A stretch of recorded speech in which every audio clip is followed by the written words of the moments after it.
보겠습니다.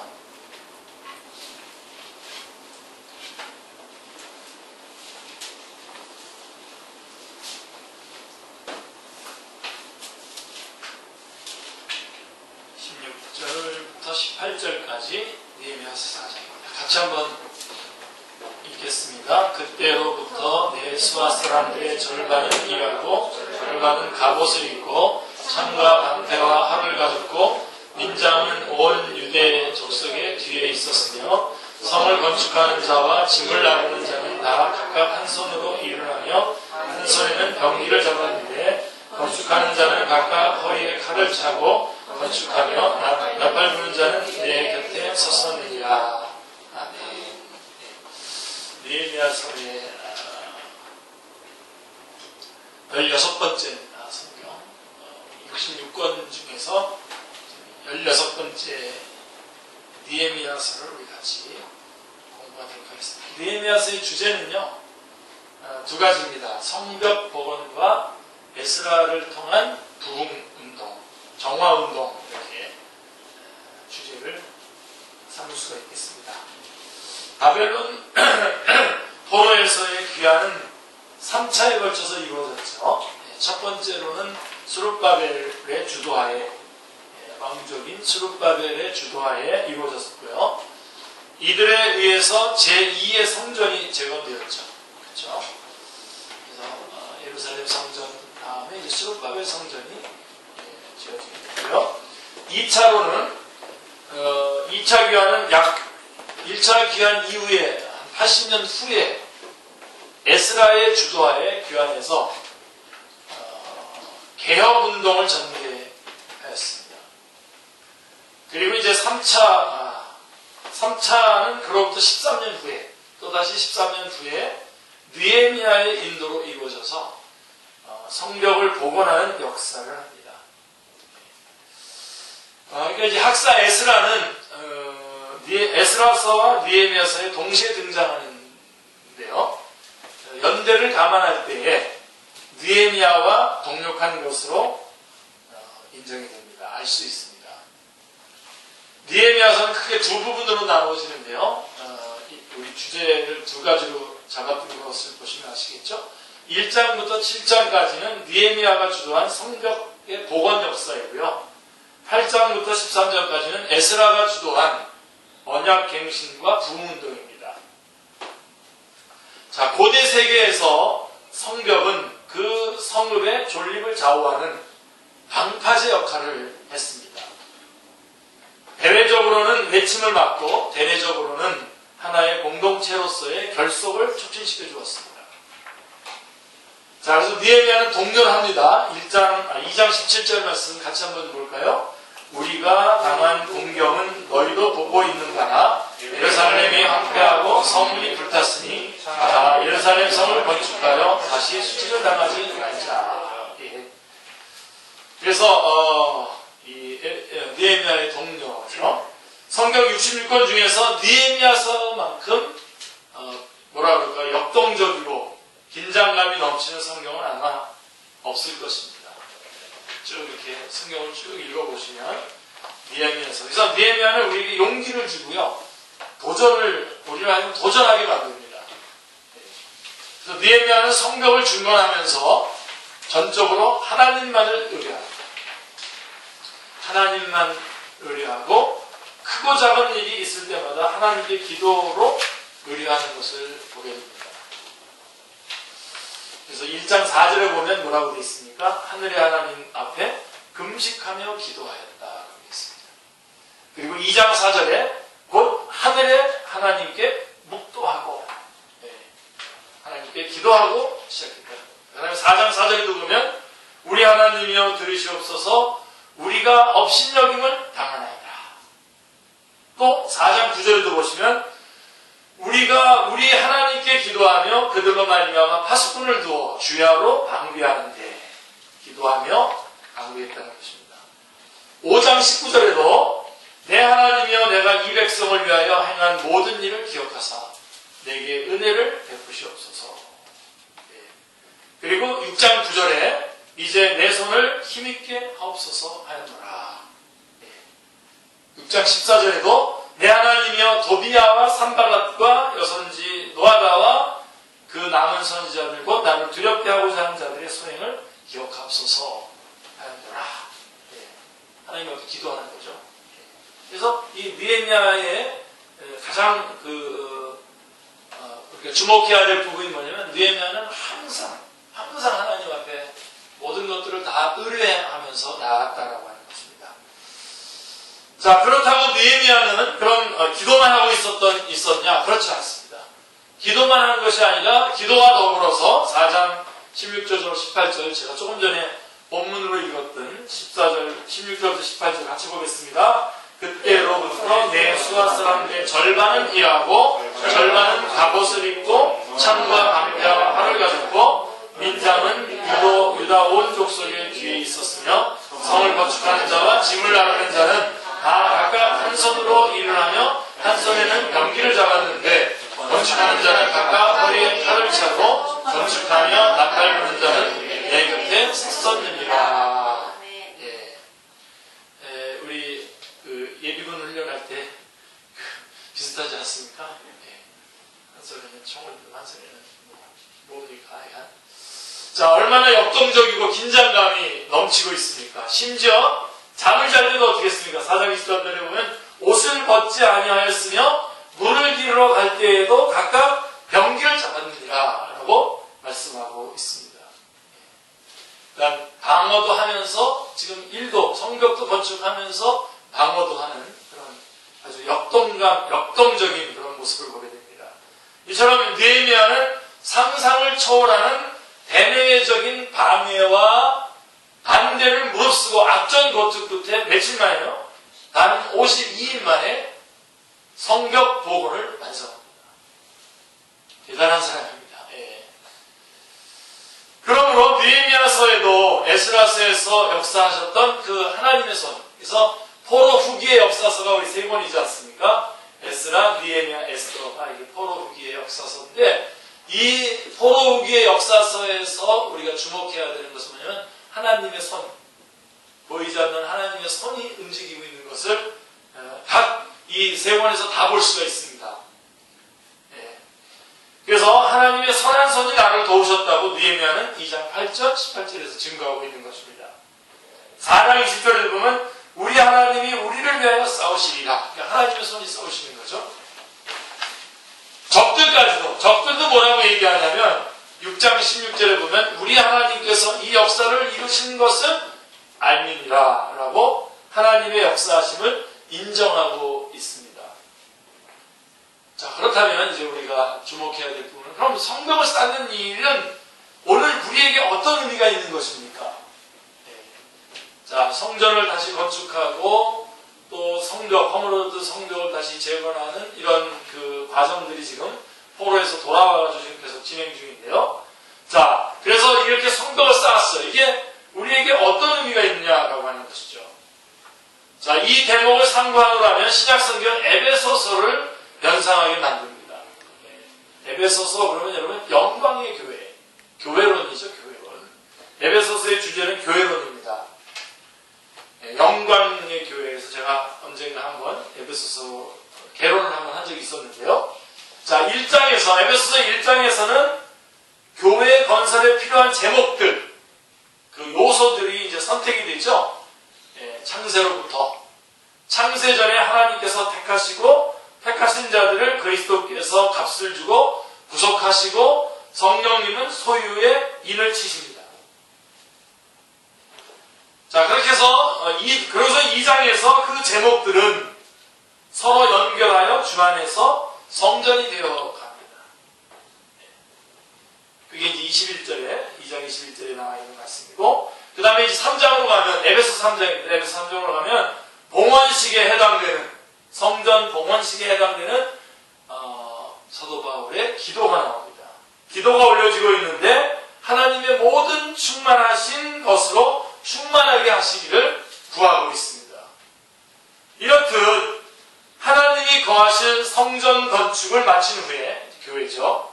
교회를 건립한 후에, 6장에서 바로 이제 이 느헤미야에서 연결되는 부분들이 바로 이 부분인데, 끝으로 마귀의 관계를 능히 대적하기 위하여 하나님의 전신갑주를 입으라라고 명하고 있는 구조인데요.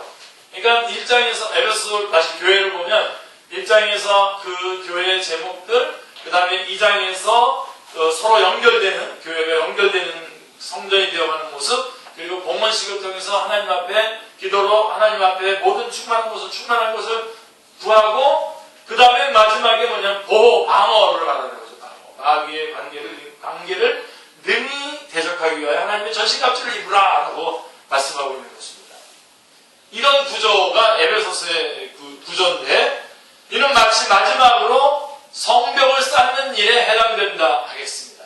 그러니까 에베소서식으로 말하면 6장이 전신갑주를 입으라라고 하는 부분이 바로 이런 성벽 재건의 모습과 같은 의미인 것이죠. 만일 이 성벽 역할을 하는 이러한 영적인 경계가 없다면 교회는 어떻게 되겠습니까? 바로 이런 보호할 수 있는 그 경계가 없었다고 한다면 어떻게 되겠냐? 6장 16절에 에베소서 6장 16절에 믿음의 방패와 6장 17절에 성령의 검을 가지라고 명합니다. 그래서 우리는 싸워서 이 부분을 방어해내야 됩니다. 방어해내야 됩니다. 느헤미야 4장에서 보면 그때로부터 내 수하의 사람들의 절반은 일하고 절반은 갑옷을 입고 창과 방패와 활을 가졌고, A조, B조로 나눠가지고, A조는 일할 동안에 B조는 싸움을 하고 그랬습니다.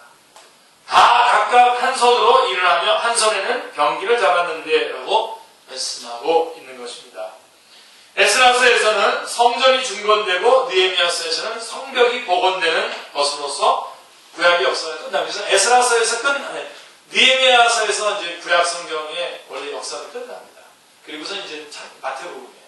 원래는 이 역사서는 이제 그 다음에 에스더서는 그 뒤에 기록되지만 에스더서는 그 앞부분에서 일어나는 바사국에 있는 유대인들에 관한 이야기가 나오는 거기 때문에 사실은 역사적으로는 느헤미야서가 끝나고 난 다음에 이제 마태복음으로 이어서 이렇게 끝이 납니다.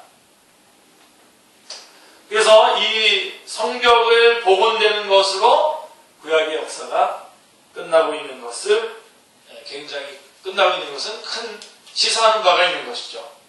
구약의 성도들은 대외적으로 매침을 막고 대내적으로는 선민으로서 성벽을 지키면서 오실 메시아를 대망해야 되는 것이고요. 그게 바로 이제 마지막 구약에 있는 모든 성도들을 향해서 말씀해 주시는 메시지입니다. 그죠? 그리고 신약의 성도들은 외적으로는 마귀의 괴계를 대적하면서 내적으로는 서로 사랑하면서, 중요합니다. 이거에 또 내적으로는 서로 사랑하면서 다시 오실 주님을 기다리는 것입니다. 우리 축제교회도 지금 이 부분을 복원해야 되는 것이죠. 복원되어가고 우리는 되어 있다고 하지만 아직도 주님 앞에 기도할 때에 제 마음속에 또 우리가 볼 때에 이 부분이 아주 완전하게 복원이 돼야 됩니다. 그래서 외적으로는 마귀의 괴계를 대적하면서 내적으로는 서로 사랑하면서 다시 오실 주님을 기다리는 것입니다. 자, 느헤미야의 구조도 그렇습니다.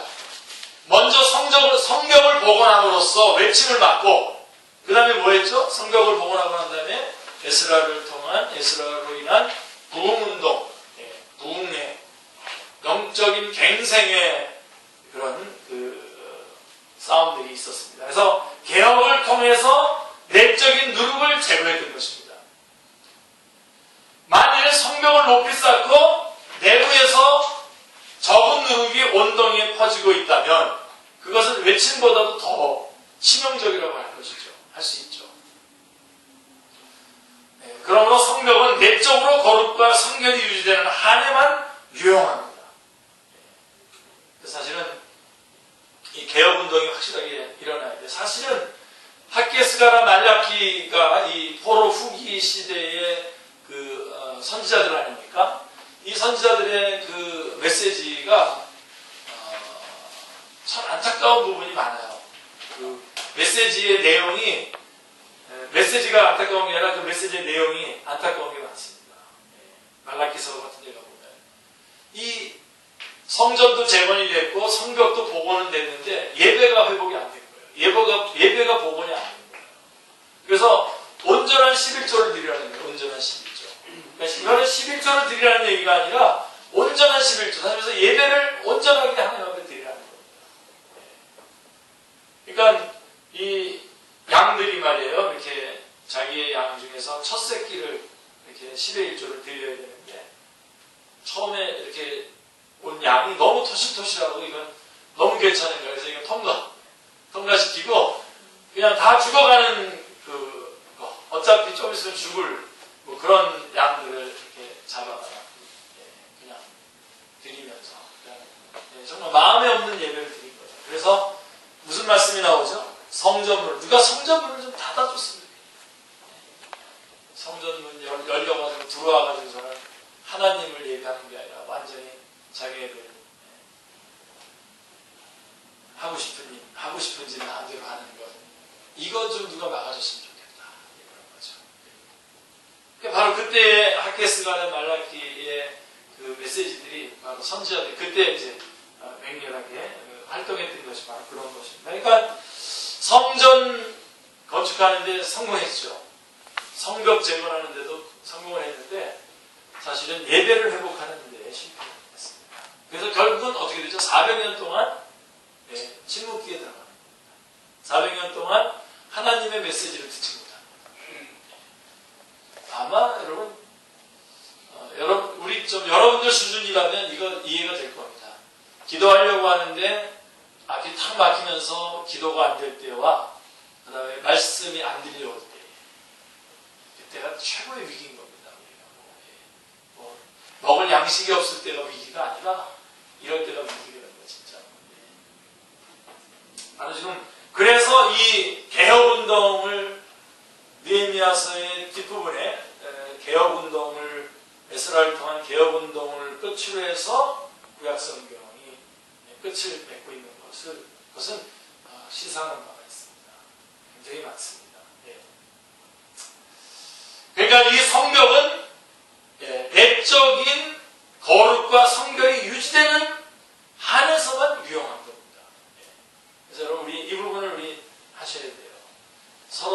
우리가 서로 점검하고 우리 같은 성도들 안에서 비판하려고 하는 것이 아니라 서로에게 철을 나뉘게 하듯이 말이에요. 우리가 서로에게 감동을 줘야 됩니다. 깊은 감동을 줘야 돼요. 특별히 여러분이 하나님의 깊은 임재 가운데 들어가는 모습들이 다른 우리 같은 동료 우리 성도들 안에서 목격되어지면서 서로 도전이 돼야 되겠죠. 그래서 여러분 우리 안에 사도 바울과 같은 사람이 나와야 되는데요. 사도 바울이라는 사람이 한 사람이 나오기 위해서 여러분 어떤 사람들이 있었는지 아시죠? 제일 먼저 여러분 기억나시는 사람 누굽니까? 사도 바울이 사도 바울 되기 위해서 제일 먼저 사도 바울에게 치명적인 감동을 줬던 사람이 누굽니까? 바나바? 가말리엘 문화. 가말리엘은 불법 공부한 거죠. 네. 제가 빼먹지 않겠습니다. 가말리엘은 참 제가 새로 추가해 놓아야 되겠네요. 자, 스테반이라고 하는 사람이 있었죠. 그가 아직 예수님을 모를 때, 사도 바울이 예수님을 아직 모르고 있을 때에 스테반은 감동적인 죽음을 통해서, 순교를 통해서 사도 바울에게 씻을 수 없는 도전을 해줬습니다. 그렇죠? 그래서 스테반이 죽는 모습. 그래서 학자들의 평가에 의하면 사도 바울이 엄청나게 하나님의 일을 더 많이 했지만 스테반보다 그러나 스테반의 이 순교의 죽음을 능가할 수 없다. 넘어갈 수 없다. 이렇게 얘기합니다. 그 정도로 스테반의 그 모습 속에서 감동적이에요. 그래서 원래 스테반하고 사도 바울이 같은 가말리엘 문화에서 율법 공부를 같이 했다는 거 아닙니까? 그러니까 사도 바울의 입장에서 볼 때는 스테반이 대단한 사람입니다. 대단한 사람이고 또 민간의 기사와 표적 등에 했고 천사를 거두가졌고 대단한 사람인데 예수님 때문에 죽어가면서 아무런 저항도 하지 않고 평안하게 고요한 몸으로 죽어가는 그 모습을 보면서 사도 바울이 첫 번째 도전을 받은 겁니다. 마치 우리가 그리스도인들이 빛과 소금의 역할을 하는 것처럼 그래서 우리 그리스도인에게 도전을 받아서 세상 사람들이 그리스도인에게 먼저 도전을 받아야 그 그리스도인 안에 있는 예수님과 만날 수 있듯이 제일 먼저 스데반에게 의해서 도전을 받습니다. 그러니까 스데반이 없는 바울은 사실은 상상이 안 가는 거죠. 그리고 난 다음에 아나니아라고 하는 사람이 사도 바울에게 아주 치명적인 또 하나의 그런 그 영향을 미칩니다. 뭐죠? 아나니아가 한 게 뭐죠? 아직까지 확인이 안 돼. 이 바울이 정말 그리스도인지 아닌지 확인이 안 된 상태에서 얼마든지 그럴 수 있지 않습니까? 여러분 최근에 터키에서 일어났던 거 아시죠? 일부러 그 선교사님 일부러 성경 공부에 들어와가지고 오랜 기간 동안 있다가 나중에 그 근거지를 들춰내가지고 죽이지 않습니다. 사람들 다 고발하고 죽게 하지 않습니다.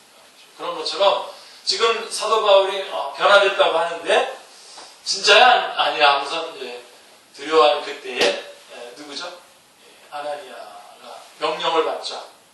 그래서 아나니아가 이거 지금 가도 되는 겁니까? 그래서 조금 말을 했지만 바로 가서 예수 그리스도를 전해준 거죠. 그러니까 오늘날로 말하면은 딱 태클을 걸고 예수님 믿어야 된다. 복음이 뭐냐? 복음은 이런 거다. 예수님 받아들여라 하고선 예수님에 대해서 소개를 했고 그러니까 아나니아를 통해서 확 돌아온 거죠. 예수님을 구주로 영접하게 되는 거예요. 그리고선 그렇게 한 채로 사도 바울은 아라비아로 가서 거기서 3년인가 머물렀다가 집에 다소라고 하는 자기 집에 가서 머물러 있었었는데 그가 이렇게 활동적인 하나님의 일꾼으로 쓰임받게 된 것은 당시에 이방인 교회의 대표 교회인 바나바, 그러니까 안디옥 교회의 바나바. 안디옥 교회에. 그래서 사실 바나바도 예루살렘 교회에서 어떤 사람이었습니까? 바나바도 자기의 재산을 다 팔아서 사도들에게, 하나님의 일하는 사도들에게 드렸던 사람 아닙니까?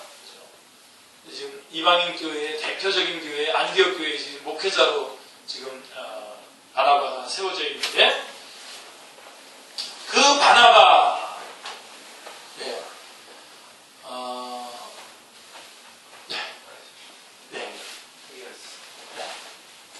그 바나바가 안디옥 교회 대표로 있으면서 바울을 데려와가지고서 같이 안디옥 교회에서 같이 사역을 합니다.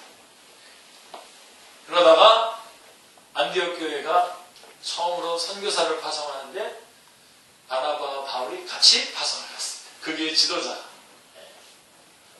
그래서 바나바와 바울 그러다가 시간이 지나가면서 바울과 바나바 이렇게 이름이 바뀌면서 바울이 뒤에 사역을 감당하는 그러한 역할을 바나바라고 하는 사람이 없었다면 어려웠을 것입니다.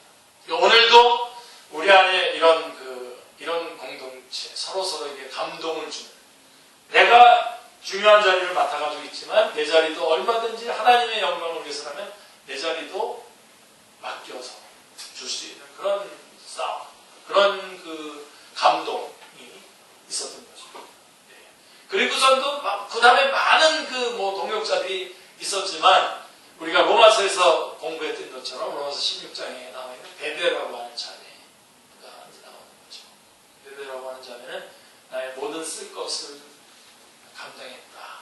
그리고 항상 아마 사도 바울을 위해서 기도했던 여인으로 알고 있습니다.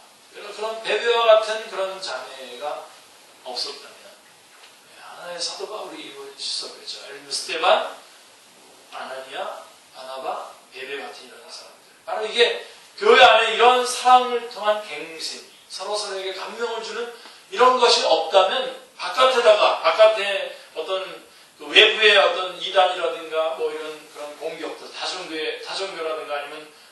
물질이라든가 뭐 이런 것들에 대해서 우리가 잘 싸워서 이겨낸다고 하더라도 안이 다 부패해버렸기 때문에 어떻게 막아낼 기가 없는 것이죠. 그래서 지금 구약성경이 그렇게 마무리, 느헤미야서를 통해서 그런 갱신, 그러니까 부흥을 통해서 부흥으로 끝을 맺고 있는 것은 그러한 그 의미가 있다는 것을 말씀을 드리고 있는 것입니다. 그래서 이 거룩과 성결이 유지되어야 이 성벽에 의미가 있는 것입니다. 자, 이런 의미에서 성벽이 완성된 후에 제사장 에스라가 주도한 회개운동과 언약갱신은 크나큰 의미가 있습니다. 8장에서부터 육적인 재건에서 영적인 재건으로 전환하고 있는 것입니다. 그러니까 1장부터 7장까지 성벽 재건, 그 다음에 8장부터 이제 영적인 재건으로 전환이 되고 있는 것입니다. 그들은 하나님의 말씀으로 돌아왔습니다. 이 부분도 아주 중요합니다. 새벽부터 정오까지 율법책에 귀를 기울였고요. 8장 3절에 보면 백성들에게 율법을 깨닫게 하고요. 8장 7절에 그 다음에 8장 8절에 율법을 해석해 주었습니다. 9장 3절은 이 날의 낮 4분의 1을 그 제자리에 서서 산성에 가시니까 이 날의 낮 4분의 1은 그 제자리에 서서 그들의 하나님 여호와의 율법책을 낭독하고 낮 4분의 1은 죄를 자복하며 그들의 하나님 여호와께 경배하였더라 말씀하고 있습니다. 이게 부흥의 조건입니다, 여러분. 예, 이것 가지고선 글 쓰는 사람들은 얼마든지 부흥에 대해서 쓰죠. 말씀을 낭독하고 그 다음에 죄를 자복하고 말씀을 읽고 죄를 자복하고 이게 부흥이죠. 뭐 다른 게 뭐가 있겠습니까? 그리고 9장에서는 에스라가 대표로 기도를 드렸을 기도가 나오는데 조상 아브라함부터 시작해서 우리가 오늘날 종이 되었는데 라고 바벨론의 포로가 되기까지의 구약이 나타난 하나님의 구속의 역사를 진술하면서 하나님의 신실하심에 대한 인간은 얼마나 성실하지 못했는가를 회개하는 기도를 드리고 있습니다. 9장 38절에 보면 우리가 이 모든 일로 말미암아 이제 견고한 언약을 세워 기록하고 우리의 방백들과 레위 사람들과 제사장들이 다 임봉하나이다 하고 그의 기도는 결단과 헌신으로 끝나고 있습니다. 견고한 언약을 세웠다고 말씀하고 있습니다. 영적 성벽을 견고히 쌓은 것입니다. 그리고 임봉한 사람들의 명단이 열거되고 있는데요. 10장에 보면 이것이 언약 갱신입니다. 그러나 느헤미야서에 여기까지 참 좋았는데 그러나 에레미야서의 마지막 장 13장은 그들이 쌓은 성벽이 어떻게 됐죠? 다시 허물어지고 있음을 보여주고 있습니다. 느헤미야가 바사로 돌아갔다가 10년여 만에 재차 귀환해 보니까 그들은 굳게 세운 언약을 지키고 있지 않았습니다. 하나님께서 말라기 선지자를 통해서 경고하신 것이 바로 이때입니다. 그들이 파기한 언약 13장 20절인데 말라기서 2장 8절이 말씀해주고 있고요. 안식일을 지키지 않았다고 말씀하고 있는데 13장 15절인데 15절부터 22절에 그 다음에 11절을 드리지 아니했고 13장 10절 말라기 3장 8절 그 다음에 이방 여인과 통혼했고요. 이것은 13장 23절인데 말라기 2장 11절에서 말씀해 주고 있습니다.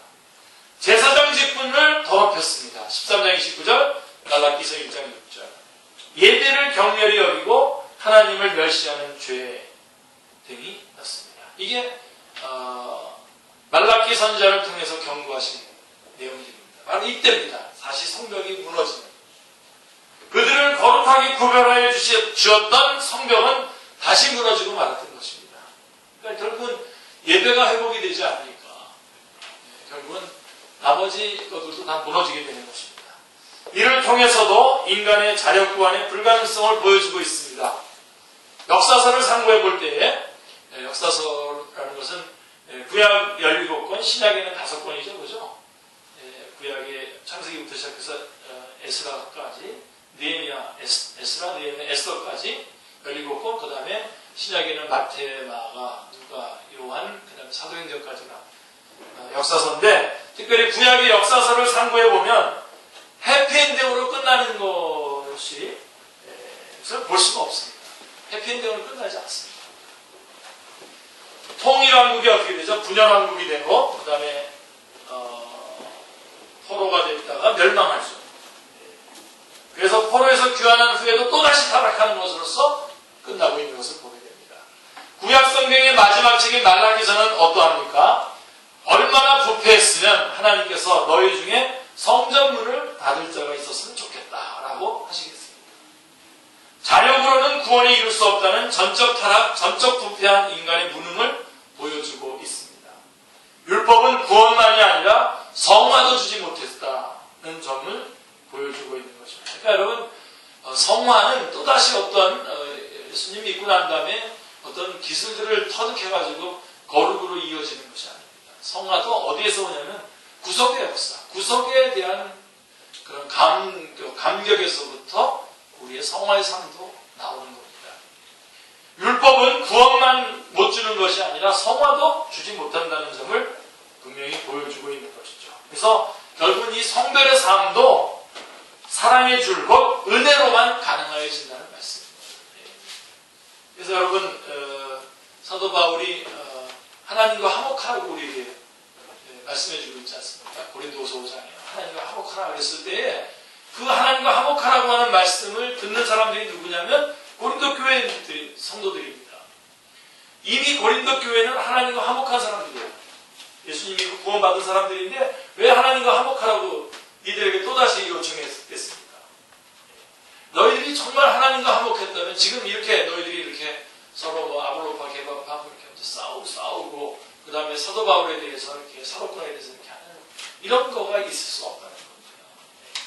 그러니까 그리스도인의 윤리도 어디서 오냐면 우리가 얼만큼 하나님의 구원의 감격이 있느냐에 대해서 결정되는 겁니다. 그러니까 여러분 우리를 구하니까 매번 매 시간 여러분들은 하나님 우리를 구원해 주신 그 구속의 역사를 떠올리시고 기억하시고 또 강단에서는 그 말씀이 전달돼야 됩니다. 자, 여러분 주님께서 우리를 구원해 주신 이 사건하고 9.11 사태 그 다음에 우리나라에 뭐 얼마 전에 뭐 무슨 사건이 일어나고 했지 않습니까? 무슨 분신 자살과 그런 일이 있을 때 이 세 건이 어느 게 가장 시급한 긴급한 뉴스입니까? 다 중요한 뉴스이겠지만 주님께서 우리를 위해서 십자가에 돌아가셨다. 이 사건 이것이 참 긴급한 뉴스입니다. 그게 그랬을 때 그 감격이 있을 때에 다른 사람을 대할 때에 우리가 정말 그들에게 겸손하게 그들에게 정말 진지하게 그들을 섬길 수 있다는 겁니다. 이게 기독교 윤리입니다. 윤리는 따로 있는 게 아니에요. 기독교 윤리는. 얼마나 내가 아찔한 곳에 있다가 얼마나 영화로운 곳으로 옮겼는가에 대한 그 감격이 우리의 구원의 감격이 우리로 하여금 헌신의 정도를 결정하게 할 뿐만 아니라 사람들을 대하는 윤리도 결정을 하게 되는 것입니다. 그러니까 항상 이 부분으로 돌아오셔야 돼요. 그래서 여기서부터 항상 여러분을 보셔야 돼요. 여러분 누구 용서할 수 없죠.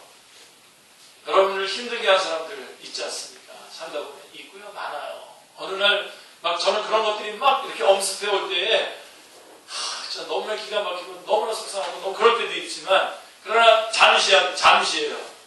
바로 이걸 시스템으로 가동시켜야 돼요. 바로 내가 얼마나 지독한 죄인이었었는데 주께서 나를 위해서 나를 구원해 주시기 위해서 십자가에 달려 돌아가셨다. 쓱 끄집어 보면 싹 없어집니다. 그렇게 되셔야 됩니다. 결국 우리가 얼마큼 거룩하게 사느냐도 어디서 결정이 되냐면 은혜로만 결정되는 겁니다. 은혜로 가능합니다. 주님이 나를 구원하셨다는 그 은혜. 그래서 그 교회가 화목하냐 안 하냐는 어디에 있냐면 그 복음의 메시지, 구속의 메시지가 왕성하게 살아있느냐 없느냐에서 결정이 나는 겁니다. 그래서 우리는 그 부분으로 돌아가셔야 됩니다. 아멘. 그래서 느헤미야서는 내 하나님이여 나를 기억하사 복을 주옵소서 하고 마치고 있습니다. 느헤미야가 좀 안타깝게 자신이 쌓은 성벽과 개혁의 수고가 헛된 대로 돌아가지 않게 되려고 하는 탄원입니다.